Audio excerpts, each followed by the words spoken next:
Hi everybody, this is Alex, and this is an overview of Komenda Lite. This is the Lite version of the Pixel Core comment management system for Facebook Live. So the first thing you need is a ID of the video. Now you can scrape the questions from any live event that's going on, and the easiest way to find those is to go to the Facebook Live map. So this is facebook.com/live/discover/map. And you can look at any of these videos, click on one of the videos. You can hold down the control key or right click on the picture here, and you'll see Show Video ID. We'll copy that. Go back to Komenda Lite, and we will paste it in here and show the comments. So now this is grabbing live comments from the live event that's going on right now. Now, a lot of these comments are not particularly useful. No thanks. You're not going to use those in your show, most likely. So what you can do is change your minimum number of words. So we'll just go up to, let's say, 15. What that does, it just gets rid of all the questions or all the comments that have less than 15. And you'll find that it eliminates about 80% of your comments, which turns out to be a feature. So now you have some more useful ones. You can remove ones that you don't like. You can highlight ones that you do like. And so we'll grab a couple of these and throw them in. The thing that you can do if you don't have questions, or you have questions that aren't showing up here and you want to add them, you can also use manual input right here. So you can add a display name as well as a comment if you need, and you can also make this a little bit bigger if you'd like. So now you have these in your highlighted area. This is an area for your team to kind of look at them, decide whether this is a good idea or not.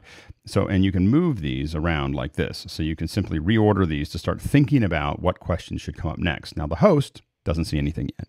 All you see right now is a blank page. So we can start adding these to the host view, and you're probably wondering what that host view is. So here you have the host. If you look here, you'll see host control and host full tele. If you click on those, I'm right clicking on those right now, or command clicking on those, you will now see this is kind of an iPad/iPhone view or Android input as well. This is just a web page, but it's just easier to use on a tablet as opposed to a regular computer. So now you have it here. The hosts can see it. The hosts can also drag. So the host can change the order that they like just simply by clicking on the question and dragging. So that makes it a little easier for them to look at it. They can also reject ones. The host doesn't want to ask that question. They can get rid of it. If they answer it, you're going to notice that it gets nice and large. That just makes it a little easier for the host to actually read. It also will highlight it here in your operator view so that you can see that that's the question that you're trying to ask. Now the other thing, we'll add another one here. Let's add this one here. The other view that you have is a teleprompter view or a confidence monitor view. Now you'll notice that one at the bottom is being cut off. By using the down arrow, we can make the text smaller. You may decide that the text is now too small. One of the things that you may decide is you don't want to show 4 at a time in the teleprompter view. So we'll hit done here. We can go back and limit the number that are going to both displays to only 2, for instance. And now we see them here, and we can hit the up arrow and make that text larger. And now the host has a choice. So here you have it here. Now you can also use the right and left arrow, and this will flip it horizontally. The reason you would need to do that is whether this would be for a confidence monitor and this would be for a teleprompter monitor. So anyway, those are different ways for you to handle that.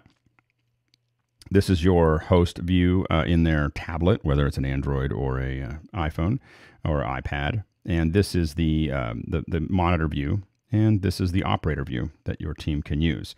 So that's the overview of the Lite version. We've kept it pretty simple compared to what we use internally, but it should be enough for many people to use, hopefully you.